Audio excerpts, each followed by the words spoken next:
नमस्कार छोट्या मित्रांनो. आजच्या आपल्या गोष्टीचे नाव आहे एकजुटीची ताकद. ॲना नावाची एक छोटी मुंगी अत्यंत मेहनती होती. ती आपल्या वसाहतीसाठी अन्न गोळा करण्यात आपला दिवस घालवत असे. एके दुपारी ॲनाला पावाचा एक मोठा जड तुकडा सापडला.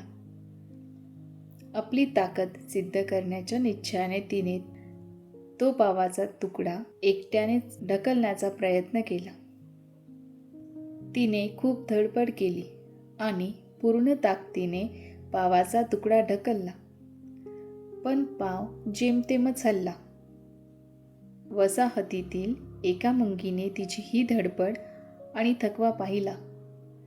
तिने मदतीचा हात पुढे केला.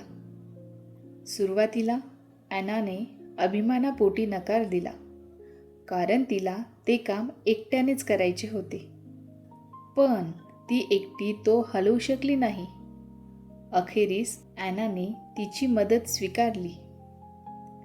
मग त्या मुंगीने तिच्या सर्व सहकारी मुंग्यांना बोलावले आणि त्यांनी सगळ्यांनी एकजुटीने मिळून पावाच्या तुकड्याला ढकलत नेले. ॲनाला खूप आनंद झाला. तो पावाचा जड तुकडा आता वारुळापाशी घेऊन आणायला त्यांना यश आले. ॲना म्हणाली, आज तुम्ही सांघिक कार्याची खरी ताकद दाखवून दिली आहे. तात्पर्य, एकजुटीने काम करणे हीच खरी ताकद आहे. जेव्हा सर्वजण मिळून काम करतात तेव्हा सर्वात मोठी आव्हानेही सोपी वाटतात. हॅलो छोट्या दोस्तांनो, आवडली ना मग आजची गोष्ट? तर अशाच नवनवीन गोष्टींसाठी चॅनलला लाईक करा, शेअर करा आणि सबस्क्राईब करायला विसरू नका. Bye bye.